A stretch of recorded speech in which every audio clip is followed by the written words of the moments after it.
오늘 제목은 인본주의 메시지와 복음의 차이점을 명확히 알아야 승리할 수 있다. 인본주의 메시지와 복음의 차이점을 명확히 알아야 승리할 수 있다. 오늘 제목에 있는 것처럼 인본주의적 메시지의 굉장한 교묘함을 제가 볼 수 있습니다. 인본주의 메시지가 얼마나 우리의 삶 안에, 우리의 신앙 안에, 우리 교회 안에 교묘하게 침투했는지, 그리고 그 교묘한 인본주의적 메시지가 마치 진리인 것처럼, 마치 복음인 것처럼 여러분 우리의 신앙에 혼잡과 혼돈을 주고 있다. 그래서 제가 여러 가지 일들을 보면서 성경에 입각한 사고방식을 갖고 있는 사람이 어떻게 저 문제를 저렇게 바라보는가 이해가 도대체 안 됐어요. 왜 그리스도인이 어떻게 저 문제를 저렇게 바라보지? 말이 안 되는데 성경으로 계속 돌아가서 성경에서 뭘 말하고 있느냐가 중요한데 왜 그것에 대한 관심을 갖지 않고 왜 우리 안에서 일어나는 여러 문제들을 또 지금 일어나는 여러 일들을 왜 자기 생각으로 저렇게 해석하고 저렇게 하지? 정말 제 안에 의문이 들었어요.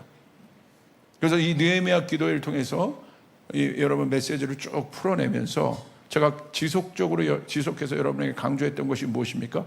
성경이 뭐라고 얘기하는가? 우리가 그곳으로 돌아가야 합니다. 우리 옆 사람에게 얘기합니다. 내 생각이 아니라 성경이 뭐라고 말하는가가 중요하다. 아멘.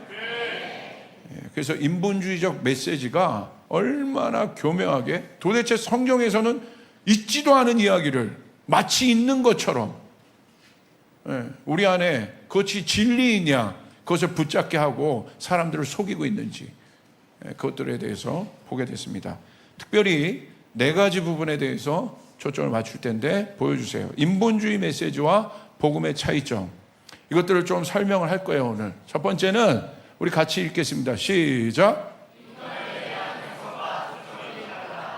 인간에 대한 해석과 초점이 인본주의적 메시지와 복음은 달라요. 이게 왜 다른지에 대해서 좀 볼 거예요. 그리고 이것을 다르게 인식하는 사람이 어떻게 자기 신앙생활 가운데 그것들을 적용하고 있는지를 볼 겁니다. 두 번째, 시작. 본적인 메시지는 공감하고 이해를 하지만 회개하라는 메시지는 없다. 예. 혼적인 메시지는 공감, 이해 다 인간에게 초점을 맞춰요. 그건 중요하지만 회개하라는 메시지는 없어요. 회개가 얼마나 영적으로 중요한지에 대해서 얘기할 거예요. 세 번째, 시작. 본적인 메시지는 자아를 살려준다. 복음은 자아를 죽으라 말한다. 요즘 여러분 어느 곳에 가서든지 자아를 이렇게 둥둥 띄우잖아요. 그래서 그 자아가 조금이라도 건드려지거나 그 자아가 조금이라도 불편하다는 느낌이 있으면 여러분 거절하지 않습니까? 불편해하지 않습니까? 근데 복음은 뭐예요? 자아를 죽으라고 얘기하는 거예요. 자아를 살리는 것이 아니라. 우리가 똑바로 알아야 돼요. 할렐루야. 네 번째, 시작. 인본주의 메시지는 설명을 원하고 복음은 순종을 원한다. 그래서 마지막으로는 뭘 볼 거냐면 인본주의적인 시대, 이 시대에 인본주의 시대는 하나님은 없다는 거예요. 이 시대가 얼마만큼 여러분 이 혼적인 신앙을 갖고 있는지, 혼적인 기독교가 돼가고 있는지, 뇌를 때리는 기독교, 그냥 내 머리 안에서 무엇인가를 알고 깨닫는 것을 너무 좋아해요. 근데 그거 상관없거든요. 진리는 존재적인 거예요. 아멘. 존재는 이해의 문제가 아닙니다. 존재는 실존의 문제인 것이에요. 아멘. 예수 그리스도는 이해의 대상이 아니라 실존의 대상이에요. 실존이라는 것은 살아있는 거예요. 실제 존재하고 있는 걸 얘기하는 거예요. 허구의 이야기가 아니에요. 제우스는 허구에 대한 이야기예요. 그러니까 제우스에 대해서 허구에 대한 거는 설명을 얼마만큼 많이 설명할 수 있는데요. 왜? 다 지어낸 얘기니까. 다 거짓말이니까. 거짓말은요, 여러분 거짓말로 별의별 것을 다 만들 수 있어요. 그게 거짓말이에요. 실체가 없으니까, 검증이 안 되니까. 그러나 실체는 간단해요. 이거 나무다, 끝. 이게 실존이에요, 이게 실존. 할렐루야? 우리가 그것을 볼 겁니다. 자, 첫 번째. 민본주의적 메시지와 복음의 차이점. 첫 번째는 인간에 대한 해석과 초점이 다릅니다. 우리가 여기서부터 잘 짚고 넘어가야 됩니다. 인간은 누굽니까? 우리가 누구냐는 거예요. 내가 누구냐는 거예요. 이것은 인간에게 있어서 가장 본질적인 질문이에요. 나는 누구인가? 나는 누굽니까? 여러분 어떻게 정의하시겠어요? 성경적으로 생물학적인 나 말고 과학에 근간한 생물학적인 나 말고 성경에서 나는 누굽니까? 나는 하나님의 형상입니다. 할렐루야. 하나님이 창조하신 인간이 하나님의 형상이고, 그 하나님의 형상은 구체적으로 어떤 존재인가? 영적인 존재라는 것입니다. 창세기 2장 7절 우리 같이 보겠습니다. 시작. 여호와 하나님이 땅의 흙으로 사람을 지으시고 생기를 그 코에 불어넣으시니 사람이 생명이 되니라. 다른 얘기하지 마시라는 거예요. 이제 내가 기독교인이라면 사람은 누구이냐? 여기 나와 있잖아요. 원래 흙이었지만 하나님이 흙으로 사람을 지으셨고 생기를 그 코에 불어넣으셔서 후 하고 불어넣으셨다는 거예요. 근데 그 생기가 들어가니까 사람이 뭐가 됩니까? 생명이 된 자라. 살아있는 존재가 되었다. 성경에서의 살아있다라는 개념은 바로 생명의 존재, 하나님의 호흡이 들어간 존재를 얘기하는 거예요. 아멘? 눈에 보이지 않지만 하나님이 생기를 그 코에 불어넣으셨고, 그래서 인간은 단순하게 숨을 쉬는 동물과 다른 존재예요. 숨을 쉰다고 다 살아있는 것이 아닙니다. 인간 모양을 하고 있다고 해서 다 인간이 아닌 거예요. 그 안에 하나님의 영이 없으면 여러분 하나님의 형상이 아닌 거예요. 아멘. 다시요, 정리하세요. 그 안에 하나님의 영이 없으면 레디컬한 얘기가 아닙니다. 성경에선 그 사람을 살아있는 존재라고 보고 있지 않다는 거예요. 아멘. 내 안에 하나님의 영이 없으면 나는 살아있는 존재가 아니라는 거예요. 그냥 숨 쉬는 존재, 그냥 동물도 숨을 쉬죠. 그런 살아있는 존재가 아니라는 거예요. 우리가 그것을 정리해야 됩니다. 다른 차원의 존재예요. 그래서 인간과 동물은 같을 수가 없습니다. 아멘. 창세기 2장 7절과 연결되는 신약에 여러분 연결되는 말씀이 요한복음 20장 22절입니다. 우리 같이 한번 읽겠습니다. 시작. 이 말씀을 하시고 그들을 향하사 숨을 내쉬며 이르시되 성령을 받으라. 여기서 여러분 보세요. 이 사건은 어떤 사건입니까? 예수님이 십자가에서 우리의 죄의 문제를 이미 해결하셨고, 그리고 제자들에게 나타나셔서 가장 예수님이 우선순위로 하신 일이 이거예요. 숨을 불어넣어 주신 거예요. 이게 똑같죠? 창세기 말씀에 숨을 똑같이 내쉬며 이르시되 성령을 받으라. 할렐루야. 아멘. 이건 무슨 말입니까? 여기서 받으라라는 개념이 되게 중요한데, 받으라는 수동적으로 주면 받는다는 개념이 아닙니다. 이 말은 단순한 패시브, 수동형이 아니에요. 수동적 전달이 아니에요. 예수님이 성령을 받으라고 얘기한 것은 믿음으로 성령을 적극적으로 영접해라. 할렐루야. 성령 받을래 말래가 아니라 네가 하나님의 사람이라면 성령을 받아야 한다는 거야. 아멘. 우리 옆 사람에게 선포합니다. 성령을 받아야 한다. 성령을 내가 선택하는 게 아닙니다. 수동적으로 선택하는 것이 아니라, 오늘 성경은 예수님이 제자들 향하여 가장 먼저 하신, 어떻게 보면 새로운 창조입니다. 어떻게 하셨습니까? 성령을 받으라. 여러분에게 묻겠습니다. 성령 받으셨어요? 성령 받으셨는데 왜 그렇게 해요? 안 받았다는 거야. 성령 받았는데 왜 여러분 기도의 자리, 말씀의 자리를 항상 헷갈려 합니까? 안 받았다는 거야. 성령 받으면 바뀌게 돼 있어요. 할렐루야. 아멘. 우리 청년부의 어떤 형제 보니까 완전 요번에 성령 받은 것 같아. 이 친구가 항상 나와서 지금 아멘하고 기도하고 말씀 보고 변화가 확실하단 말입니다. 하나님의 영이 있단 말이에요. 내 의지로 가는 게 아니에요, 이 기도의 자리는. 그래서 성령을 받으라라고 얘기하는 거야. 아멘. 성령 받은 사람은 헷갈리지 않아요. 성령 받은 사람은 기도의 자리에 헷갈리지 않아요. 성령 받은 사람은 우선순위 헷갈리지 않아요. 아멘. 왜 그렇습니까? 성령은 진리의 영이니까. 성령은 진리의 영이니까. 진리가 헷갈리는 거 봤어요? 그건 진리가 아닌 거예요. 진리는 거라고 했어요. 실존하는 거라고 그랬어요. 이런 바뀌지 않습니다. 선택의 문제가 아니에요. 능동적인 결단을 촉구하는 명령입니다. 성령을 받으라. 왜 이 부분이 중요합니까? 인간이 누구인지를 아는 것의 가장 중요한 본질의 문제이기 때문에 그렇습니다. 제일 중요한 문제예요. 이 질문이. 이 말은 인간의 모든 해결의 궁극적인 이유가 영적인 이유에 있다는 겁니다. 이걸 알아야 된다는 거야. 영적인 사람은 내 삶 안에, 이제 실제적인 얘기를 해드린 겁니다. 왜 이 문제가 중요하냐? 내가 영적인 존재라는 사실이 왜 중요하냐? 내 눈앞에 있는 여러 가지 많은 문제, 내 삶 안에 있는 많은 문제 있잖아요. 그것이 그냥 세상 사람들이 똑같이 생각하는 그 문제가 아니라 우리는 영적으로 그 이유를 발견해야 된다는 거야. 아멘. 그런데 똑같이 생각해요. 뭐 돈 없으면 돈 없다고 똑같고, 돈 있으면 돈 있다고 또 교만하고, 똑같이 생각한단 말입니다. 아니라는 겁니다. 영적인 이유를 알아야 되는 것입니다. 자, 이게 무슨 말이겠습니까? 이제 구체적으로 들어갑니다.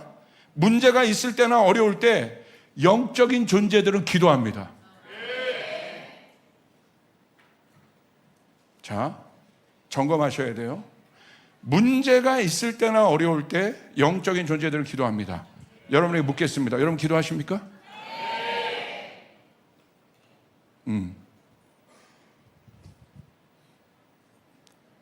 기도는 문제를 해결하라고 예수님이 가르쳐 주신 것입니다. 그래서 천국에는 기도가 없습니다. 요즘 교회 보세요. 기도 강조 안 하잖아요. 왜? 혼적인 기독교가 돼가고 있기 때문에. 이게 왜 그렇습니까? 인본주의적인 영이 들어와 버린 거예요. 기도 강조하면 여러분 힘들어하고 고리타분해. 기도 강조하면 사람들이 부담스럽대. 거짓말이에요. 기도할 때 문제가 해결되는 것입니다. 왜? 우리가 영적인 존재니까. 할렐루야. 네.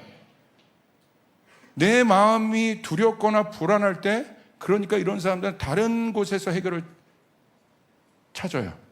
근데 영적인 사람은 내 마음이 두렵거나 불안할 때 다른 곳에서 해결을 찾지 않습니다. 내 마음이 두렵고 불안해. 주여 말이 새지 않게 도와주십시오. 내 마음이 불안하고 두려워. 그런데 제가 깜짝 놀랍니다. 교회 20-30년 나온 사람도요, 어디 가서 상담을 해요. 상담하기를 좋아해. 뭐 상담이 나쁘다는 것이 아닙니다. 근데 그 상담은 어떤 상담이 돼야 되냐면 내가 기도하면서 상담해야 되는 거야. 기도는 안 하고 상담만 해. 이게 혼적인 사람이라는 거예요. 이제 이해되셨습니까? 기도 안 하고 말씀만 들어. 이게 혼적인 사람이라는 거예요. 기도할 때 문제가 해결됩니다. 아멘. 내 문제가 해결되지 않는 건 역으로 말하면 기도하지 않는다는 거예요. 기도하면 반드시 해결됩니다. 아멘. 여러분 믿습니까? 영적인 사람은 그래서 하나님 앞으로 나갑니다. 인본주의와 신본주의의 차이가 뭡니까? 하나님이 있냐 없냐예요. 인본주의적 기독교는 하나님이 없는 겁니다. 그래서 하나님 앞에 나가지 않습니다. 문제가 있을 때. 그러나 복음은 하나님에 대한 증거 아니겠습니까? 그래서 복음은 성령을 구하는 거예요. 왜 그렇습니까? 영적인 존재이기 때문에 그렇습니다. 이건 제 말이 아닙니다. 우리가 어려울 때 예수님이 뭐라고 하셨어요? 구약에서는 하나님이 우리와 함께 하셨고, 여러분 신약에서는 예수님을 직접 보내주셨고, 하나님의 존재는 우리와 함께하는 분이란 말입니다. 예수님이 승천하셨어요. 그리고 누구를 보내셨어요? 성령님을 보내셨어요. 성령님을 보낸 이유가 뭡니까? 성령님의 존재, 보혜사, 우리를 도우시는 분. 아멘. 왜 보냈어요? 말할 수 없는 탄식으로 우리를 도우시는 분이에요. 성령님은 우리의 문제를 해결하시는 분입니다. 해결하시는 분입니다. 여러분 믿습니까? 그래서 성령님께 도움을 구하고 성령 하나님 앞에 나가야 되고, 그런데 사람을 찾습니다. 다른 방법. 여러분 잘 보세요. 그래서 이 도우심을 받아 혼적인 영역의 통치를 경험합니다. 이게 놀라운 거예요. 내 힘으로는 뭐 상담 백날을 했는데 내 힘으로는 이게 해결이 안 돼. 그냥 그때뿐이야. 그런데 성령이 나를 통치하시면 혼적인 영역의 두려움, 그때뿐인 것이 아니라 그 두려움이 완전히 물러나가게 되고, 그 두려움을 이기게 하시고, 그 두려움을 다스리는, 아멘, 영이 혼을 다스리는 놀라운 일들이 일어나게 된다는 것입니다. 아멘. 그걸 성경에서 뭐라고 얘기해요? 통치라고 얘기하고 있습니다. 통치는 평강의 상태로 다스려지고 있는 상태를 얘기합니다. 그래서 성령의 사람은 항상 평강이 있습니다. 성령의 사람은 불안하지 않습니다. 성령의 사람은 조급하지 않습니다. 왜? 성령이 나와 함께하고 계시기 때문에. 성령은 샬롬의 영입니다. 평강의 영입니다. 성령이 임하면 게임 끝나는 거예요. 할렐루야. 성령이 내 안에 계시면 게임이 끝나는 거예요. 성령과 악령이 같이 있을 수 있습니까? 없습니다. 성령이 있을 때 성령의 9가지 열매가 우리 안에 맺혀지게 되는 거예요. 기쁨과 희락과 자비와 충성과 이 9가지의 열매가 우리의 내면에 가득하게 되는 것이에요. 아멘. 그래서 슬픔을 이길 수 있는 것입니다. 아멘. 샬롬 안엔 두려움과 불안함이 있을 수 없습니다. 이번 느헤미야의 기도를 통해서 많은 사람들의 문제가 해결됐다는 간증을 받고 있습니다. 우리 주님께 영광의 박수를 올려드립시다. 우리 교회뿐만이 아니라 이 예배를 드린 많은 분들이 교회로 편지를 보내오고 막 선물을 보내와요. 너무 감사드립니다. 여러분 은혜를 받았고 문제가 해결되었고 죽을 뻔한 사람들이 그 죽음에서 나오게 되었고, 아멘. 이건 내 힘으로 할 수 있는 게 아니고 성령이 하는 것이란 말입니다. 성령은 이렇게 실제적인 것이에요. 죽을 뻔한 사람을 구원해내는 게 성령이에요. 여러분 성령의 존재를 믿으시면 아멘 하시길 바랍니다. 특별히 내면의 문제의 돌파를 경험한 사람들이 많습니다. 그 이유는 무엇입니까? 52일간의 기도회를 통해 영으로 혼을 다스렸기 때문에 그렇습니다. 이제 여러분 기도의 자리를 왜 찾아야겠습니까? 느헤미야 52일 기도회가 문제가 아니라 왜 기도의 자리를 여러분 나와서 여러분 하나님 앞에 나와야겠습니까? 기도하면 문제가 없어요. 문제가 있더라도 그 문제를 이길 능력이 기도를 통하여 우리 가운데 내 내면에 다스려지고 있기 때문에 여러분 그 역사가 일어납니다. 기도 안 하면 다시 불안해지고 기도 안 하면 다시 두려워지는 거예요. 기도하면 새 힘을 얻습니다. 혼적인 메시지 보세요. 혼적인 메시지, 인본주의적 메시지는 문제를 분석합니다. 그리고 문제를 공감합니다. 그리고 지식과 이성으로 깨닫게 합니다. 그런데 충격적이에요. 잘 분별하세요. 뭐가 인본주의적인 메시지인가? 문제를 공감하고 문제를 분석하고 심지어 성경적 근거를 대서 다 얘기해요. 그리고 지식과 이성으로 깨닫게 해요. 그런데 실제적으로 하나님 앞으로 가라는 말은 없어요. 기도하라는 말은 없습니다. 실제적으로 시간을 내서 기도하세요 라고는 얘기하지 않아요. 기도하지 않으면 당신 죽어요. 얘기하지 않아요. 1시간 기도가 생명줄이다 이야기하지 않아요. 왜? 인본주의적 메시지니까. 그러니까 실체가 없는 겁니다. 깨달았는데, 여러분, 깨달았는데 실체가 없어. 왜? 기도하지 않았기 때문에. 깨달았다고 문제가 해결되는 게 아니에요. 여러분, 철학이 얼마나 우리를 잘 깨닫게 하는데요. 철학에 한번 빠져보세요. 기가 막힙니다. 이해되십니까? 세상의 이념이, 여러분, 우리를 얼마나, 세상의 이념의 사람들이, 이념에 빠진 사람들이 많잖아요. 사상에 빠진 사람들이 많잖아요. 왜 그렇습니까? 얼마나 매력적인데요. 그러니까 거기에 목숨 거는 겁니다. 이제는 우리가 분별해야 합니다. 복음은 기도하라고 얘기합니다. 예수님도 우리에게 기도하라고 얘기했습니다. 아멘? 이제는 분명히 분별해야 돼요. 혼적인 메시지는 절대로 하나님 앞으로 나아가 기도하라는 말을 안 해요. 하나님 앞으로 나아가 기도하라는 메시지만 빼고 다 얘기해요. 그게 제일 중요한데. 그러니까 그게 인본주의적 메시지라는 거예요. 여러분, 인간은 누구입니까? 다시 돌아옵니다. 인간은 영적인 존재입니다. 하나님 앞으로 나아가야 합니다.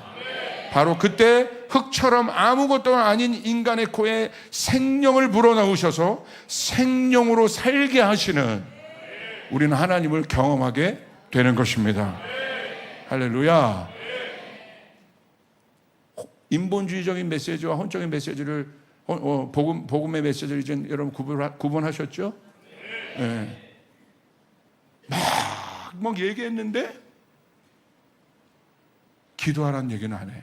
그럼 인본주의적 메시지. 이런 말하긴 뭐하지만 가끔 어떤 불교의 유명한 스님들이 사람들의 어떤 문제를 가지고 막 그것도 풀어주는 시간들이 있어. 기가 막히지 않습니까? 놀라지 않아요? 속속 들어오지 않습니까? 전 깜짝 놀라요. 목사로서 전 막 도전받아요. 어떻게 저렇게 공감하고 이해하고 저걸 쏙쏙 풀어줄까? 똑같은 거예요. 하나님 앞에 기도하라는 얘기는 안 하잖아요. 인본주의적 메시지는 똑같은 거예요. 쏙쏙 들어와요. 그런데 정작 당신이 이 문제를 해결하기 위해서는 어렵더라도 하나님 앞에 나와 기도하십시오. 그럼 우리 하나님은 하늘문을 여시고 내가 기도할 때 두려움이 떠나가게 되고 하나님의 영을, 하나님의 말씀을 내 안에 체화시키는 것, 그것이 복음이에요.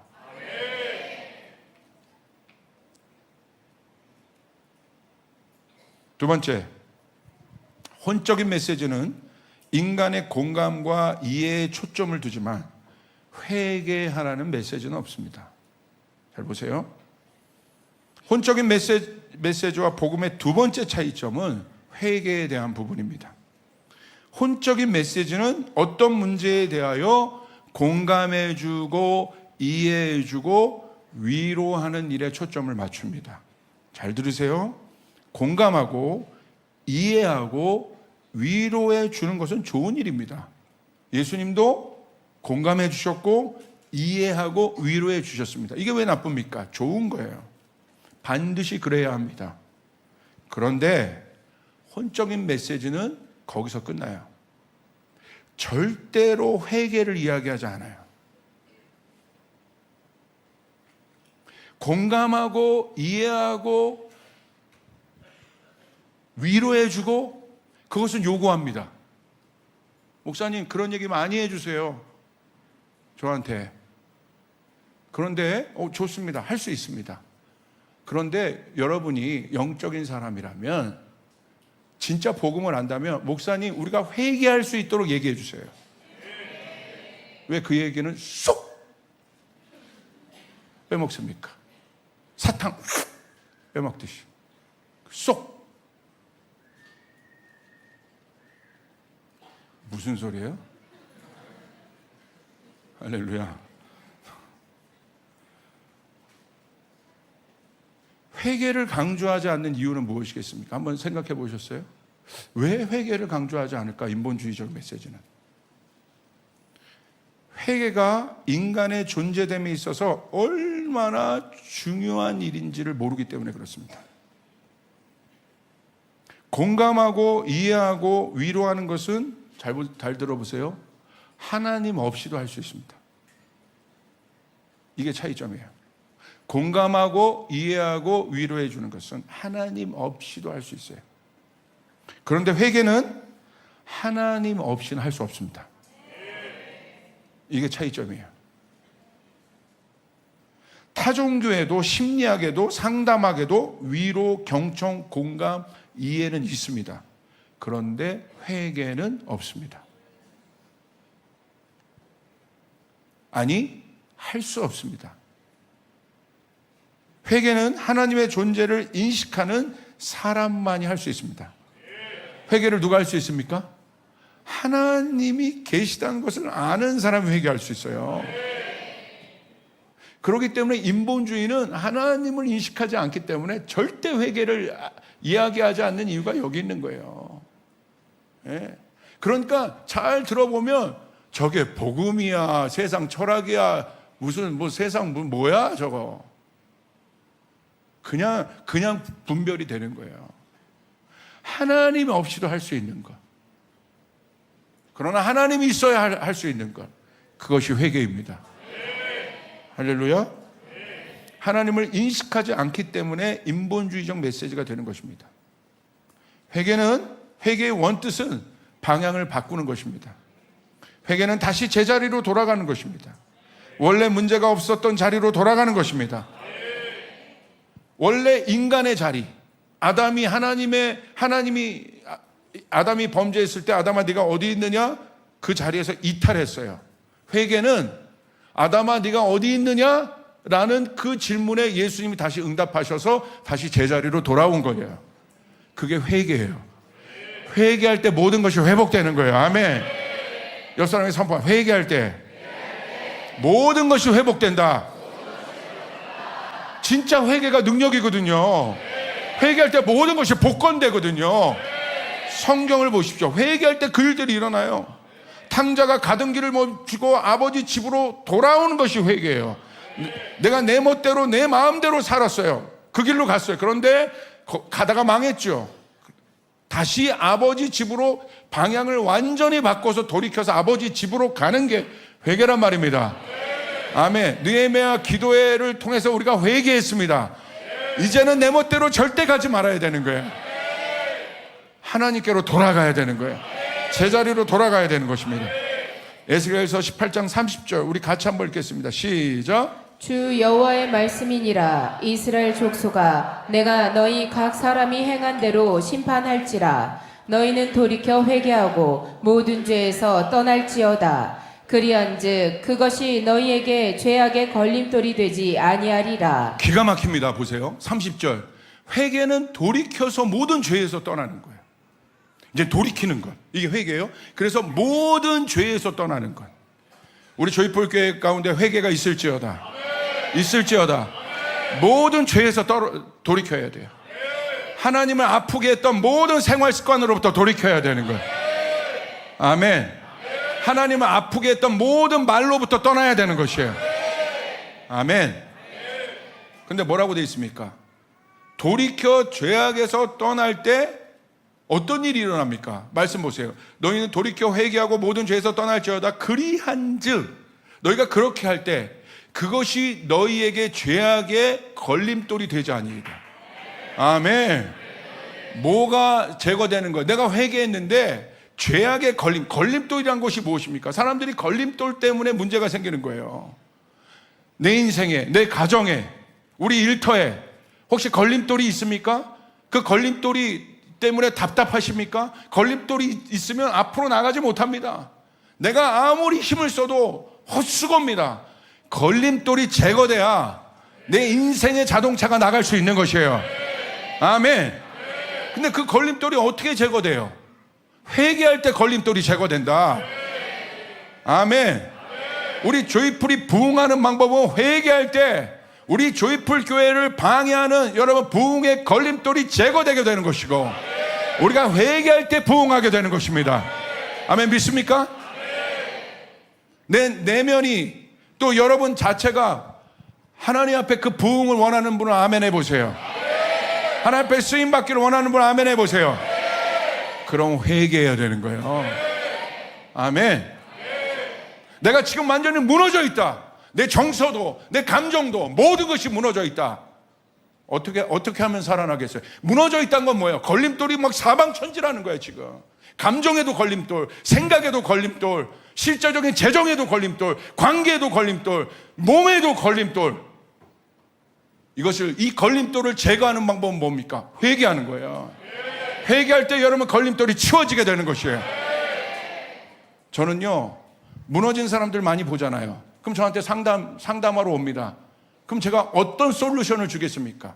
상담을 통해서 위로하고 격려하지만 실제적인 솔루션을 주죠. 너 회개할 때 네가 살아나. 네가 회개할 때 네 안에 있는 걸림돌이 없어지게 되는 것이야. 그래서 그 회개의 기간 40일이면 40일, 여러분 그것들을 작정하고 어떤 청년들에게는 40일 동안 회개 기도문을 받기도 하고. 근데 여러분 놀라운 일이 뭔지 아십니까? 회개를 하는 가운데 다 회복돼요. 회개를 하는 가운데 그 안에 있는 정서가 회복되기 시작하고, 하나님이 문을 열어주기 시작하고, 복권되기 시작하고, 탕자가 아버지 집으로 돌아왔을 뿐인데 회개가 여러분 그게 회개잖아요. 돌아왔을 뿐인데 탕자의 모든 것이 다 복권됩니다. 여러분 회개는 그리스도인의 특권입니다. 그런데 인본주의적 메시지는 하나님을 인식하지 않기 때문에 절대 회개를 얘기하지 않아요. 그리고 그 회개를 얘기하면 불편해요. 왜? 누가 불편해하는 거예요? 그 안에 있는 악한 영이 불편해하는 거예요. 여러분 성경 회개를 뭐라고 얘기하고 있습니까? 마태복음 3장 2절 기가 막힙니다. 우리 한번 선포해 봅시다. 시작. 회개하라. 천국이 가까이 왔느니라 하였으니. 할렐루야. 회개와 천국은 인접해 있단 말입니다. 회개할 때 천국에 오게 되는 것입니다. 여러분 천국은 무엇입니까? 천국이 복음이에요. 천국 복음을 전하라고 되어 있는 거야. 여러분 천국은 무엇입니까? 천국이 임하면, 하나님 나라가 임하면 모든 문제가 끝나는 겁니다. 왜? 하나님 나라에 눈물이 없습니다. 질병이 없습니다. 슬픔이 없습니다. 걱정이 없습니다. 갈등이 없습니다. 근심이 없습니다. 그런데 하나님 나라가 어떻게 임해요? 내가 위로받고 위로받는 거 좋다니까? 그런데 궁극적으로 문제가 해결돼야 될 것 아니에요. 위로받는 것에서 그치고, 여러분 위로받는 것에서 넘어서 근본적으로 나를 아프게 하는 문제들이 해결돼야 될 것 아니겠습니까? 그럼 회개하는 열리들이 일어나야 돼. 아멘. 회개를 많이 해야 돼. 아멘. 우리 조이풀교회는 회개하면 회개할수록 하나님 나라가 가까이 오게 된다. 근데 마귀가 이걸 다 속인 거예요. 인본주의적으로, 인간 중심적으로 만드니까 회개하면 불편해하죠. 왜? 회개는 반드시 하나님을 상정하고 인식하고 해야 되는 거예요. 하나님 없는 회개는 없죠. 누구에게 회개하는 거예요? 그렇죠? 그러니까 인본주의적 메시지가 하나님을 얼마나 교묘하게 지금 지우고 있는 것입니까? 어떤 지체가 상담을 했어요. 그리고 저희 교회로 옮겼어요. 좀 마음은 아팠어요. 뭐라고 이야기하면서 얘기했냐면, 교회 다니면서 자기가 오래 교회를 다녔다는 거예요. 근데 이 친구 안에 이 성령님, 하나님을 향한 막 갈망이 일어났어요. 그러다 보니까 복음에 대해서 눈을 뜨기 시작했어요. 그리고 가만히 보니까 수십 년 교회 다녔는데 수십 년 동안 교회에서 회개 한 번을 듣지 못했다는 거예요. 교회에서 회개하라는 얘기 한 번을 듣지 못했다는 거예요. 여러분 이 시대 현대 기독교인들이 이 회개하라는 메시지를 얼마나 들을까요? 이 어마어마한 메시지를. 오늘 성경은 뭐라고 얘기하고 있습니까? 사단이 이것만 속이고 있는 거예요. 지금 회개할 때 천국이 오게 되는 거야. 할렐루야. 아멘. 여러분 진짜 친구가 누구입니까? 하나님 앞으로 인도하는 친구가 진짜 친구입니다. 천국 가게 하는 친구가 진짜 친구입니다. 아멘. 여러분 진짜 목사는 누굴까요? 하나님 앞으로 가서 천국에 오게 하는 그 사람이 진짜 목사인 거야.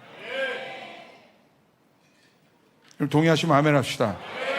세 번째, 혼적인 메시지는 자아를 살려줍니다. 그러나 복음은 자아를 죽으라 말합니다. 이 부분이 사실 굉장히 어려운 메시지예요. 왜? 너무 우리 안에 다 찔리니까. 저도 마찬가지예요. 오늘 현대 교육, 또 현대인의 정서, 모든 것이 자아 중심적이에요. 심지어 포괄적 차별금지법 같은 것도 보세요. 왜 결국 그거를 상정하려고 하는 거예요? 네가 생각하는 모든, 네 본능이 말하는 모든 게 진리야. 예전에는 내가 뭐 성별에 어떤 문제가 있어서 뭐 그런 문제도 막 왔다 갔다 했잖아요. 그래서 뭐 가서 수술도 하고 신체적으로 정말 남자가 여자도 되고 여자가 남자도 되고. 지금은 여러분 그건 뭐 일도 그런 건 말도 안 돼. 지금은 내가 그냥 본능적으로 내가 남자야 그럼 남자인 거고 여자도. 지금 그것이 통과된 유럽의 법에서는 여러분 내가 남자가 여탕 들어가는데 여러분 전혀 지장이 없다 이겁니다. 그래서 막어요. 생물학적으로는 지금 남자인데 당신 왜 들어왔어요?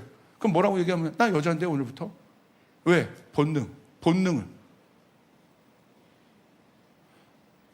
그럼 무서운 세상이에요. 이 자아, 혼적인 메시지는요 언제나 인간이 중심이에요. 그런데 인간이 중심이 되는 거, 인간 중요하죠. 하나님이 인간이 중요하니까 우리 가운데 오신 거고 이건 중요합니다. 그런데 하나님 없는 인간이 중요하다는 거예요. 그래서 자아를 너무 중요시 여깁니다. 하나님이 없기 때문이에요. 잘 보세요. 하나님이 없는 사람의 특징은 자아를 내세워요. 항상. 교회도 마찬가지예요. 교회 내가 몇십 년 다녀도 소용없어요. 저 사람이 하나님이 있느냐 없느냐 뭘 보면 알아요? 저 사람이 자아를 얘기하고 있느냐 하나님의 뜻을 얘기하고 있느냐 자기 뜻을 얘기하고 있느냐 하나님의 뜻을 얘기하고 있느냐. 그래서 자아를 막 살려줍니다. 우쭈쭈 해줘요. 자아를 보호해줍니다. 잘못해도 훈계하지 않습니다. 오늘 현대 기독교의 가장 맹점이 뭔지 아세요? 훈계가 사라진 거예요. 이유는 무엇입니까? 자아가 다칠까 봐요. 부모님이 자녀를 훈계하지 않아요. 이유는 뭔지 아세요? 애 기 죽는다고. 옆 사람에게 선포합니다. 기 죽어야 한다. 그 애 기 살려줘서 그 애 기 살려줬다가는 여러분 나중에 여러분 우리 부모님 눈에 피눈물을 흘려요. 마트나 이런 데 가보면요. 마트나 이런 데 가면 애가 막 누워가지고 막 저거 사달라고 그거 왜 안 잡는지 모르겠어. 응? 그래서 누가 뭐라도 이렇게 잡으려고 이렇게 치면 우리 애한테 그게 왜 그런 줄 아세요? 하나님 없어서 그런 거예요. 하나님 없어서 가르쳐야 돼요. 아멘. 성경은 가르치라고 준 거예요. 가르쳐 어떻게? 지키게 해라. 저는 교회에서도요, 요 꼬마 애들 있잖아요. 요 꼬마 우리 아이들. 막 저희 가서 애들 다 막 어질러피고 막 그렇게 놀아. 그럼 지들도 알아요. 어질러폈다는 거를. 너희들도 알잖아. 신발 엉망으로 막 해놓은 거 지들도 알아요. 신발이 엉망으로 됐다는 거. 그럼 제가 딱 뜨면 제가 계속 가르쳤어요. 제가 딱 보면 알아서 예 목사님 주셨습니다 목사님. 신발 정리해야지. 왜 그런 줄 아세요? 볼 때마다 가르쳤거든. 가르쳐야 되는 거예요. 할렐루야. 이 강단이 얼마나 중요한지를 예배팀에게 가르쳐줘야 되는 거예요. 말씀 전하는 사람에게 가르쳐줘야 되는 거예요. 아멘. 근데 왜 안 가르칩니까? 자아가 다칠까 봐. 그래서 교회 떠날까 봐. 자아를 보호해 줍니다. 자신감을 잃을까 봐. 그래서 교육이 어떻게 됐습니까 지금? 모든 교육의 초점이 글로 갔잖아요. 어떻게 됐어요 교육이? 대답해 보세요. 다 무너졌잖아요. 공교육의 위기라는 문제가 영수 못해서 공교육의 위기가 왔습니까? 선생님도 없어요. 가끔 막 릴스 막 이런 거에 막 올라오는 거 보면 깜짝 놀라. 막 중학교 남자애들이 막 여자 선생님한테 막 시비 걸면서 막 해보라고 막 얘기하고. 우리 같은 옛날은요, 할렐루야, 어디 선생님에게 그래요? 어디 선생님에게. 선생님한테 혼나고 왔다고 하면 부모님이 아유 그래. 선생님에 대한 공경과 이 경외함이 있었어요. 선생님 그림자도 밟지 못했어요. 내가 배우는 분인데. 근데 지금 어떻게 선생님한테 뭐 꾸중 듣고 왔다고 누가 그랬어? 어떤? 자기가 막 학교 가가지고 막 뒤집어 버려요. 어떤 선생이야? 그걸 애들이 봤습니다. 뭘 배우겠습니까? 왜 그렇게 해요? 내 아들 자아를 건드렸다는 거야. 여러분 회개해야 돼요. 왜 아멘 크게 안 합니까? 회개해야 됩니다. 아멘? 내 아이들을 망치는 거라고. 성경은 그렇게 가르치고 있지 않아요. 잘못했으면 훈계하라고 얘기하고 있는 거예요. 아멘. 내 아이가 하나님 말고 다른 거에 더 신경 써. 그러면 어떻게 하겠습니까? 머리끄댕이를 잡아서라도 하나님 앞에 앉혀놔야지. 그건 조목사가 아니에요. 성경적으로. 누가 그랬어요? 왜 크게 언제 끝났다고 그걸 또 잊어요, 여러분?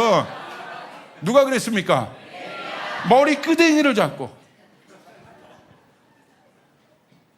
저는 머리끄댕이 앉아 큰일 납니다. 신문에 날 거예요. 머리끄댕이를 잡은 일산의 무슨 목사. 절대 안 잡아요. 이렇게 해가지고 이렇게. 그런데 여러분 선포하는 거예요. 우리가 하나님 앞에 돌아와야 된다. 우리가 하나님 앞에 똑바로 서야 한다. 할렐루야. 명심하시오. 하나님 없는 자아의 정체가 무엇입니까? 저 여러분에게 묻습니다. 하나님 없는 자아의 정체가 무엇입니까? 쫓아가겠어요. 아무것도 아니다. 아무것도 아닌 거예요. 하나님을 알 때 하나님을 대적하는 자아의 해결이 얼마나 중요한지를 알게 됩니다. 내 안에 하나님을 대적하는 게 이 예자구나. 하나님 알 때 그것을 알게 되는 거예요. 그래서 자아가 죽어야 하고 자기를 부인하는 것이 얼마나 중요한지를 알게 되는 겁니다. 아멘. 자, 왜 이 일이 중요합니까? 내 자아가 죽는 것이. 내 힘으로 어떻게 용서하고 참고 희생할 수 있습니까? 안 되잖아요. 우리는 하나님 말씀대로 용서해야 되고 희생해야 되고 섬겨야 되고 양보해야 돼요. 내 아이들이 싸웠는데 내 아이들이 잘못이 없다 할지라도 내가 하나님을 믿기 때문에 네가 가서 잘못했다고 해. 그게 여러분 엄마들 아빠들 마음에 배알이 꼴린단 말입니다. 이게. 그런데 그렇게 하라고 성경은 얘기하고 있어요. 근데 내 혼적인 정서로는 성정으로는 할 수가 없단 말입니다. 성경은 할 수 없는 일에 대해서 이야기하고 있지 않아요. 그럼 어떻게 할 수 있느냐? 내 자아를 십자가에 못 박혀 처단할 때 용서할 수 있고 무릎 꿇을 수 있고 양보할 수 있는 힘이 거기서 나오는 것이에요. 아멘. 옛자의 영향이 차단되었을 때 용서할 수 있는 힘을 주시고 사랑할 수 있는 힘을 주시고 내 자아를 꺾는 그 힘이 그곳으로부터 나온단 말입니다. 아멘? 절대 우리는 십자가에서 우리의 자아를 처리하지 않으면 우리는 그렇게 할 수 없습니다. 그 이유는 자아는 항상 자기중심적이에요. 그래서 우리는 십자가를 알아야 하는 것입니다. 십자가에서 내 자아가 죽을 때 사랑할 힘을 얻고 용서할 힘을 얻고 섬기고 희생할 힘을 얻습니다. 나는 아무것도 아닙니다. 하나님 없는 자아가 얼마나 무서운지를 알아야 합니다. 여러분 하나님 없는 자아의 마지막 종착역은 어딘 줄 아십니까? 두 글자. 교만. 하나님이 제일 싫어하는 거예요. 하나님 없는 자아의 마지막 종착역은 교만이에요. 하나님 없는 교회의 마지막 종착역은 교만이에요. 교만은 무서운 거예요. 오늘도 제가 이렇게 일어나는데 제가 차에서 갑자기 이제 기도하는데 성령께서 갑자기 저 안에 확 말씀하시는 거예요. 느닷없이 지훈아 겸손해야 돼. 겸손해야 돼. 교만하면 안 돼. 겸손해야 돼. 이 세상 돌아가는 걸 봐. 다 교만한 거야. 다 정치판을 봐. 다 교만한 거야. 너 겸손해야 돼. 너 겸손해야 돼. 아멘. 하나님 큰일 날 뻔했습니다. 큰일 날 뻔했습니다. 예. 그래서 제가 그 마음을 저희 아내와 나눴어요. 여보, 하나님 계속 말씀하시오. 할렐루야. 교만은 모든 패망의 선봉입니다. 바벨탑을 보십시오. 바벨탑의 핵심은 자아를 올리는 거예요. 그들이 바벨탑을 지은 목적이 무엇입니까? 자기 이름을 내는 것입니다. 창세기 11장 4절. 그 탑 꼭대기를 하늘에 닿게 하여 우리 이름을 내고 온 지면에 흩어짐을 면하자. 이게 바벨탑이에요. 하나님 모르는 인본주의의 끝입니다. 자기 이름을 내고 하늘에 닿기 위한 꼭대기, 그게 교만입니다. 그래서 그때 여러분에 말씀드렸죠. 내가 꽤 괜찮다고 생각하는 것. 내가 이만하면 괜찮지. 이만하면 내가 대접받을 만하고, 이만하면 내가 어디 가서 괜찮은. 그게 바로 꼭대기예요. 그게 부서져야 돼요. 그래야지 우리는 하나님을 찾을 수 있습니다. 내가 이 정도 사역했는데, 내가 이 정도 선교사고, 이 정도 내가 사역 경험이 있고 선교 경험이 있는데, 그게 바로 꼭대기예요. 그게 깨져야 돼요. 우리는 내세울 거 아무것도 없습니다. 나는 죽고 예수는 살고, 나는 죽고 예수는 살고, 우리 조이풀교회는 우리는 죽고 예수는 살고. 아멘. 어떤 것도 자랑할 필요가 없는 거예요. 아멘. 잠언가 여러분 전도서 한번 보십시오. 잠언과 전도서가 이 자기 부인에 대해서 얼마나 강조하고 있는지. 왜 잠언과 전도서가 왜 중요하냐? 잠언과 전도서는 실제로 하나님의 백성이 이 세상에서 영향을 받지 않고 영향을 주는, 내가 영향을 받지 않고 영향을 주는 하늘의 지혜입니다. 그러므로 여러분 잠언과 전도서가 여러분 가운데 실제가 되어야 됩니다. 영향을 받지 않고 영향을 주는 것이 지혜입니다. 그게 누굽니까? 솔로몬입니다. 솔로몬에게 그 지혜가 부어졌어요. 솔로몬은 왕이에요. 왕에게 가장 필요한 건 뭐겠습니까? 권력이 아니, 그냥 권력은 주어지는 거. 왕이니까 당연히 권력이 있죠. 돈? 왕이니까 당연히 돈이 있는 거예요. 왕이니까 힘이 있는 거예요. 그런데 왕에게 필요한 것은 그게 아니에요. 보여지는 것이 아니라 보여지지 않는 것. 그 모든 것을, 돈을 다스릴 수 있고 힘을 다스릴 수 있는 그 모든 것, 그것이 무엇입니까? 지혜인 거예요. 왕에게 유일하게 필요한 한 덕목은 지혜입니다. 그래서 솔로몬이 지혜가 있었습니다. 솔로몬의 지혜는 세상을 관통하는 놀라운 지혜였고, 누구도 생각하지 못한 창조적인 생각이었어요. 그 창조적인 생각 때문에 세상에 어마어마한 왕들이 솔로몬에게 온 것이에요. 오늘 여러분에게 하늘의 지혜가 부어질지어다. 누구도 생각하지 못한 창조의 길, 이게 우리 안에 열려야 합니다. 아멘. 모든 것을 가져보고 경험한 왕의 지혜인 잠언과 전도서에서 자기 부인을 뭐라고 말하고 있는지, 그래서 중요한 것 아니겠습니까? 다른 어떤 곳에서보다. 이야, 이 모든 것을 가져보고 모든 것을 경험해 솔로몬이 이 자기 부인을 얼마나 중요하게 얘기하고 있는지 한번 봅시다. 잠언 3장 5절부터 6절 우리 같이 한번 읽읍시다. 시작. 너는 마음을 다하여 여호와를 신뢰하고 내 명철을 의지하지 말라. 너는 범사에 그를 인정하라. 그리하면 내 길을 지도하시리라. 자기 판단을 내려놓고 하나님의 인도에 맡기는 것이 자기 부인의 출발점이라는 거예요. 와. 자기 생각이 아니라 이 사람은 항상 범사, 하나님을 인정함으로 인도함을 받는 사람이에요. 이게 비밀이에요. 자기를 포기할 때, 자기를 부인할 때 하나님의 인도함을 받아요. 하나님의 인도, 하나님이 내시는 길이 창조적인 길이란 말입니다. 여러분 믿으시면 아멘 하시기를 바랍니다. 그래서 이 사람이 만드는 길은 창의적이에요. 누구도 따라올 수 없는 생각을 해요. 그래서 자기를 부인하는 것이 이렇게 강력한 것이에요.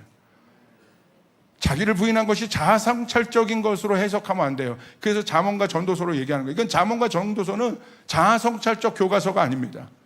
세상에 영향력을 주고 세상을 이기는, 그것이 솔로몬의 영향력이에요. 오늘 여러분에게 부어질지어다. 아멘. 아멘. 새로운 길이 어떻게 나요? 우리 주베이에게 새 영이 부어지게 될 것이야. 아멘. 세상이 깜짝 놀라는 가사를 쓰게 되고 새로운 리듬들이 만들어지게 되고, 아멘. 하나님의 인도함을 받는다고 되어 있어요. 자아를 부인할 때 하나님의 인도함을 받는다고 되어 있어요. 기가 막히잖아요. 잠언 16장 2절. 사람의 행위가 자기 보기에는 모두 깨끗하여도 여호와는 심령을 감찰하시니라. 스스로 옳다고 여기는 마음을 부인합니다. 그리고 그 하나님의 평가를 중요하게 여깁니다. 스스로 옳다고 여기는 마음, 그게 자기예요. 이만하면 됐지. 그걸 부인하라는 거예요. 할렐루야. 왜냐하면 여호와가 우리의 심령을 감찰하시기 때문에. 잠언 27장 1절 우리 같이 읽읍시다. 시작. 너는 내일 일을 자랑하지 말라. 하루 동안에 무슨 일이 일어날는지 내가 알 수 없음이니라. 자신의 계획과 확신을 내려놓고 겸손함으로 하나님의 주권을 인정하는 것, 이것이 지혜입니다. 그래서 이 사람은 자기를 자랑하지 않습니다. 자기를 자랑하는 곳에는 언제나 문제가 생깁니다. 이게 잠언이요, 얼마나 실제적인 이야기인가 보세요. 너는 내일 일을 자랑하지 마라. 자랑하지 마라. 왜 그렇습니까? 자기를 자랑하는 곳에는 언제나 문제가 생겨요.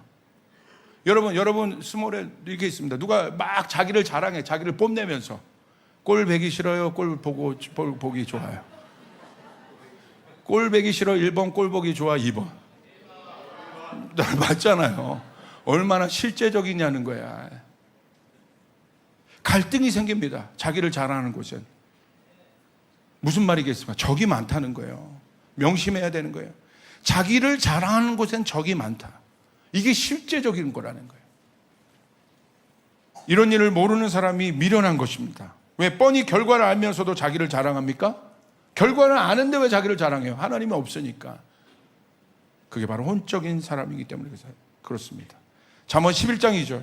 교만이 오면 욕도 오거니와 겸손한 자에게 지혜가 있느라. 지금 말한 것에 바로 증거의 말씀이죠. 교만이 오면 뭐가 와요? 욕도. 교만이 뭐예요? 자기를 뽐내는 거라고 그랬죠. 죽지 않은 자기를 뽐내는 거. 그렇기 때문에 항상 여러분에게 저희가 조이풀 교회가 강조하죠. 우리는 아무것도 아니다. 우리 예수가 빛나야 한다. 그걸 내 마음에 되뇌이고 또 되뇌이고 또 되뇌이고 또 되뇌어야 되는 거야. 나는 아무것도 아니다. 우리 아이들에게 자아를 부인하는 것을 가르쳐줘야 돼요. 십자가를 가르쳐줘야 돼요. 그러면 욕을 안 먹어요. 아멘? 어디 가서 욕을 안 먹어요. 욕을 안 먹는 게 승리하는 비결이에요. 아멘?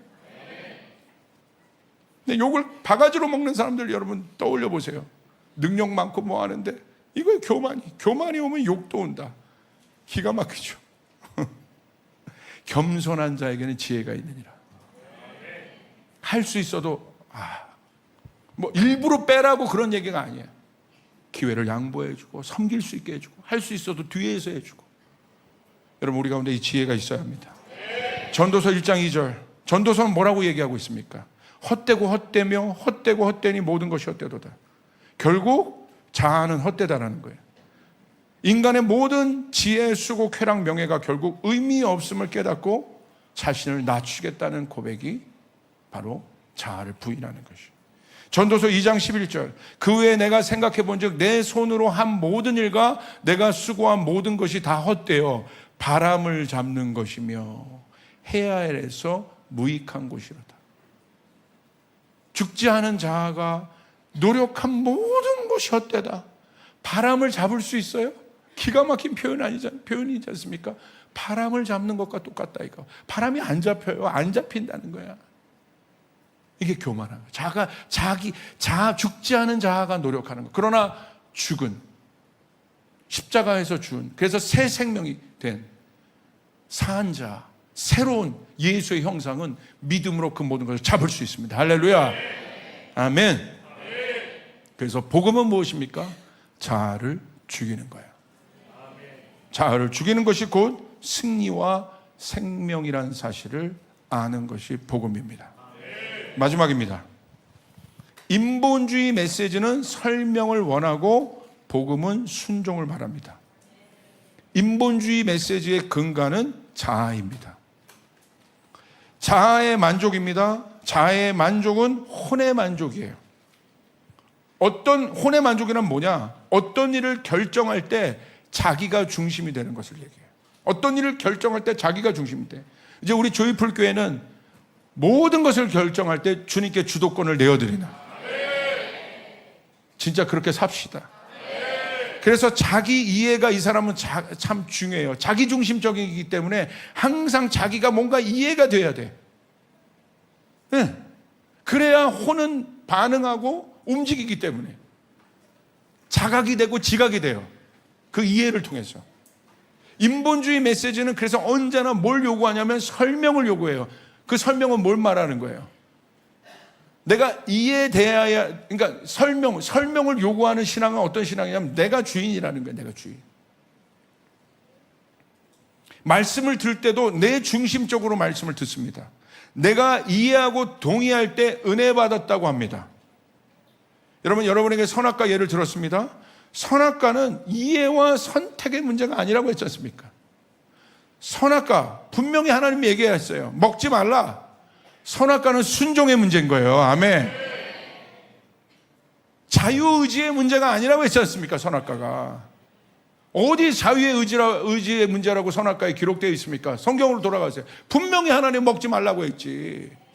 이렇게 생각해봐. 그래서 네가 판단해봐. 먹어야 될지 안 먹어야 될지가 아니라는 거잖아요. 분명히 하나님은 먹지 말아라고 얘기한 거지. 아멘. 여러분, 복음은 명확합니다. 이제 잘 들으세요. 복음은 명확해요. 무슨 말이냐? 해야 할 것과 하지 말아야 할 것을 명확하게 이야기합니다. 돌려 얘기하지 않아요. 그래서 복음은 직선적인 거예요. 진리는 설명하는 것이 아니에요. 진리는 명확한 것이에요. 법은 명확한 거예요.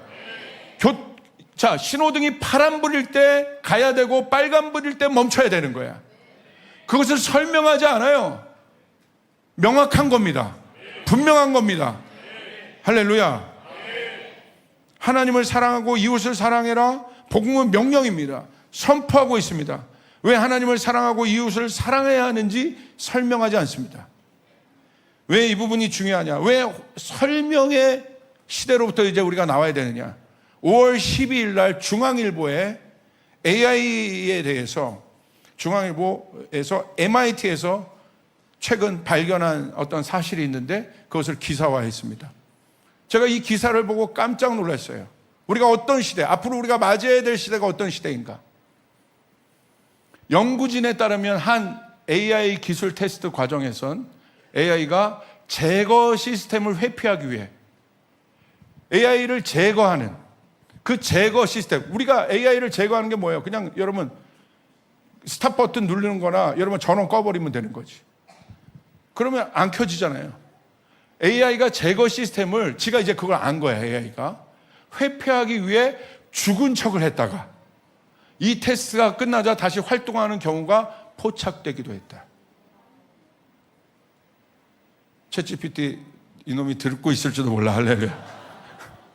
이와 관련 김명주 서울여대 정보보호학과 교수, 바른 AI 연구센터장은 중앙일보에 이는 AI가 사람을 속이면서 AI를 통제하는 킬 스위치를 무력화시키는 방법까지 학습했다는 의미라고 설명했다. 이제 AI가 스스로 자기를 보호해요. 자기 생명을 유지해요. 저는 이 AI를 보면서 어떤 관계가 보이냐면 말 안 듣는 인간과 하나님의 관계가 보이는 거예요. 꼭 AI가 꼭 하는 짓이 죄악된 인간 같아. 어떻게든지 그걸 피해가지고 주인의 명령을 피해서 여기저기서 막 살아내려고 머리 굴리고 있는. 너무 재밌어요. 이미 AI 챗봇이 그럴싸한 거짓말을 지어내는 할루시네이션. 이게 굉장히 AI 영역에서 중요한 어떤 단어가 이 할루시네이션, 환각. 환각이 뭐예요? 실체가 없는 어떤 것. 그러니까 AI가 거짓말을 한다는 거예요, 이게. 이걸 좋게 보는 부분도 있지만 지금 이 부분에 대해서는 나누지 않겠습니다. 이걸 뭐 상상하기 때문에 그 다음 단계로 AI가 발전되는 중요한 기술이기도 하다 이렇게 얘기하지만 사실은 어마어마하게 무서운 거죠. AI는 우리가 사용하는 기계가 아닙니다. 이미 미인류학자는 AI를 기계라고 보지 않아요. 행위자라고 보고 있어요. 이게 굉장히 중요한 개념이에요. MIT 연구진은 이번 연구 결과를 토대로 AI가 인간을 상대로 사기를 시도하거나 선거를 조작할 위험도 있다고 보고 있다. 나아가 최악의 경우 초지능 AI가 인간을 통제하려고 할 수 있다고 우려했다. 이번 논문을 쓴 MIT 피터 박 박사는 AI의 속임수의 능력이 발전하면서 그것이 사회에 미치는 위험은 점점 더 심각해질 것이라고 우려했다. 무슨 말이냐? 앞으로의 시대는 거짓의 시대는 거짓의 시대. 그 거짓의 주체가 누굽니까? AI가 되고 있다는 거. 이번에 미션 임파서블 탐 크루즈가 나오는 거 AI와 싸우는 거예요. 그 AI가 이 세상을 모든 것을 거짓으로 만들어봐. 지금 말하지 않겠습니다. 할래요. 벌써 귀를 이러고 있는 애들이 그걸 다 내피셜로 하고 싶어가지고 지금 근질근질 3시간짜리 영화를 제가 막 지금 선포하고 싶었어요. 무섭더라고요. 이제 그 싸움이에요. 앞으로 우리가 맞이할 미래는 그런 싸움, 그런 시대란다. 진리만이 이길 수 있어요. 할렐루야. 아멘. 정신 똑바로 차리고 우리가 서 있어야 되는 거예요. 설명이 아닙니다. 그럴듯한 설명으로 속인대잖아요, 우리를. 우리가 지금 바라보고 받고 영향받고 있는 그 모든 것이 뭡니까, 그게? 본질적인 질문을 던지는 거예요, 지금. 왜 이렇게 설명을 좋아합니까? 그 설명 자체가 여러분, 진리가 아닐 수 있는 것인데. 잘 들으세요. 여러분, 복음은 선포하는 거예요. 진리는 설명의 문제가 아니라 존재의 문제입니다. 쫓아가요. 진리는 설명의 문제가 아니라 존재의 문제이다. 무슨 말이겠습니까? 설명한다고 존재하는 것입니까? 내가 어떤 것을 설명했어요. 내가 이 컵을 설명했어요. 이 컵을 설명했기 때문에 이 컵이 존재해요? 무슨 말이냐? 컵을 설명했기 때문에 이 컵이 존재한다는 걸 다 받아들여.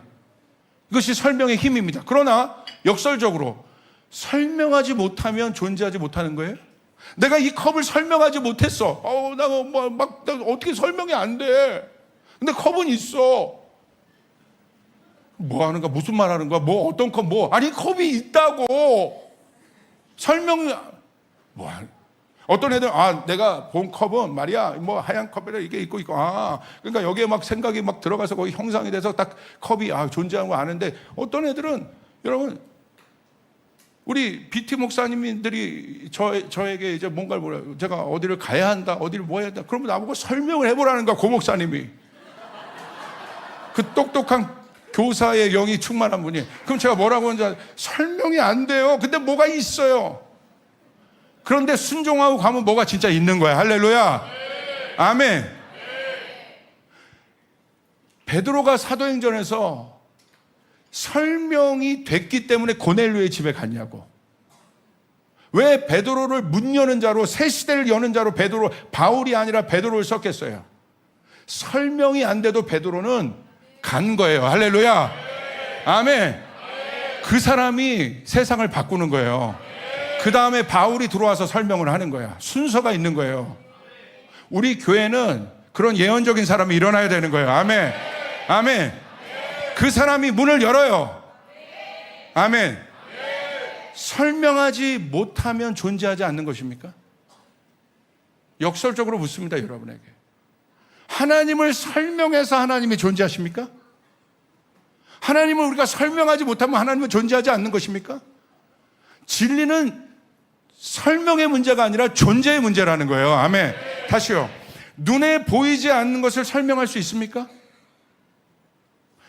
눈에 보이지 않는다고 존재하지 않는 것입니까? 바람을 우리가 설명할 수가 없어요. 눈에 안 보이잖아요. 그런데 바람이 그렇다고 바람이 존재하지 않습니까? 우리가 태양 빛을 설명할 수 없어요. 눈에 안 보이잖아요. 그런데 여러분, 우리가 눈에 안 보인다고 존재하지 않는 것입니까? 이런 일들이 얼마나 많습니까? 그런데 우리가 하나님 앞에 나아갈 때 왜 우리는 항상 거기에 호소하고 내가 말씀을 들을 때도 말씀을 듣는 자세가 오늘 내가 설명하고 이해하면 받아들일 만하고 움직이고 그러지 않으면 아무것도 하지 않고 그렇기 때문에 여러분, 믿음은, 진리는 설명의 문제가 아니라 여러분 존재적인 것을 믿어야 되는 것이에요. 할렐루야. 아멘. 믿으시면 아멘 하시길 바랍니다. 설명을 너무 좋아하지 마세요. 설명은 참고일 뿐입니다. 설명은 진리를 아는데 도움을 줄 뿐입니다. 설명을 못했다고, 그래서 이해하지 못했다고 여러분이 이해하지 않았다고 해서 거절하시겠습니까? 아니란 말입니다. 여러분 믿으시면 아멘 하시길 바랐어요. 인본주의 메시지는 이 불편한 지점을 절대 이야기하지 않아요. 그러니까 다 자기가 이해할 수 있는 테두리 안에서만 얘기해요. 이것을 넘어가면 뭐라고 얘기해요? 이상한데? 야, 거기 이상해. 그런 사고방식을 갖고 있는 사람이 사도행전을 어떻게 읽어요? 베드로는 너무 이상한 존재지. 우리가 그러지 않아요? 자기 틀에서, 자기 어떤 영역에서, 자기 교단의 뭐 어떤 거에서, 내가 아는 어떤 것 안에서, 여러분 그 안에서만 움직이니까 하나님이 새 문을 열냐고. 열 수가 없는 거란 말이에요. 오늘 여러분에게 새 문들이 열어지기를 주님의 축복합니다. 할렐루야. 아멘. 여러분 악동 뮤지션을 저는 좋아해요. 선교사님 아들들이잖아. 몽골에 있는. 몽골에서 걔네들이 음악학원 다녀본 적이 없는 애들이고 화성학을 몰라요. 그 박진영이 놀래잖아요. 박진영이 똑똑한 사람이잖아. 왜 놀래냐면 절대 화성학에서는 이 코드에서 저 코드로 넘어갈 수가 없는데 얘네는 막 넘어간다는 거야. 그러니까 얘네들이 새로운 음악들을 만들어내고 새로운 길들을 내는 것이에요. 음악 한번 전공하지 않았는데. 악동 뮤지션 자체가 장르가 되는 거야. 오늘 복음 자체가 장르가 돼야 돼. 이 노래, 내가 말하고도 멋있다. 교만하면 안 돼. 복음 자체가 장르가 돼야 돼. 견줄 수 없는 장르가 돼야 돼. 여러분 믿으시면 아멘 하시길 바랍니다. 옆 사람의 선포. 복음 자체가 장르가 돼야 된다. 비교 불가의 일이 돼야 된단 말입니다. 아멘. 내가 복음을 설명으로 이해하려고 하는 것은 설명이 나쁘다는 것이 아닙니다. 그건 어떤 자세예요? 복음을 절대화하지 않는 거예요. 거기서는 어떤 돌파도 없습니다. 복음은 결론입니다. 예수 그리스도이십니다. 예수님이 우리를 위해 죽을 이유가 있습니까? 합리적으로? 설명이 되세요? 예수님 왜 죽어야 되는데요? 흠이 없는 분이. 우리를 위해 예수님이 죽어야 되는 이유가 1도 합리적으로 이해가 되지 않아요. 하나님이 자기 아들을 죽여요. 저 영혼을, 저 죄인을 구원하게 하겠다고 하나님이 자기 아들을 죽여요. 이해가 되시냐고요? 여러분 이게 뭔지 안 오세요? 내가 나의 의지와 어떤 것으로 내가 선한 일에 나의 어떤 것을 걸 수 있어요. 그리고 장렬하게 내가 아름답게 죽을 수 있어요. 여러분 정신적으로도 뭐 어떤 고상한 마인드를 갖고 있는 사람이라면 그런 생각할 수 있어. 그런데 그 사람에게 묻습니다. 당신은 죽을 수 있는데 당신의 아들을 죽이라고 하면, 당신의 자녀를 죽이라고 하면 할 수 있냐고. 그건 못하잖아요. 하나님이 우리에게 보여주신 사랑은 바로 그 사랑이라는 거예요. 이해할 수 있는 사랑이 아니라는 거야. 할렐루야. 내가 죽을 수는 있지만 내 아들을 죽여서까지 나를 구원해? 이해가 안 되는 것이에요. 설명이 안 됩니다. 그러나 아들 예수 그리스도는 죽으셨어요. 왜? 아버지를 믿기 때문에. 아버지를 신뢰하기 때문에. 아버지, 당신을 이해할 수 없으나 당신을 신뢰합니다. 아버지의 뜻이기 때문에 이삭처럼 자기가 죽을 모리아 산으로 가는 거예요. 그게 복음이에요. 그때 뭘 경험합니까? 여호와 이레를 경험하게 되는 거예요. 그래서 복음은 영입니다. 지금은 거짓의 영이 이 전 세계를 묶고 있어요. 설명해도 안 돼요. 안 되더라고. 아무리 합리적으로 설명해도 안 되더라고. 방법이 하나밖에 없습니다. 성령이 임해야 합니다. 할렐루야. 영이에요. 영이기 때문에 아무리 합리적으로 설명해도 안 되는 거예요. 신천지에게 아무리 합리적으로 설명해도 안 되는 거예요. 영인 거예요. 그것을 깰 수 있는 것은 성령이 임하셔야 되는 거예요. 할렐루야. 하나님 성령이 임하게 하여 주시옵소서. 하나님의 말씀을 여러분 아는데 목사가 포괄적 차별금지법을 지지해요. 예를 들어 이걸 설명으로 할 수 있겠습니까? 영인 거예요. 이것을 이길 수 있는 것은 이 땅의 교회에 성령이 오셔야 되는 거예요. 진리의 영으로 오셔야 되는 거예요. 느헤미야 기도회를 정리합니다. 이것이 바로 느헤미야 기도회를 통해 우리에게 주신 메시지입니다. 우리가 견지해야 될 신앙의 자세입니다. 혼적인 사람, 인본주의적 메시지를 분별하고 거절하고, 그리고 분명하고 선명한 복음의 사람이 되십시오. 우리 주님께 영광의 박수 올려드리겠습니다.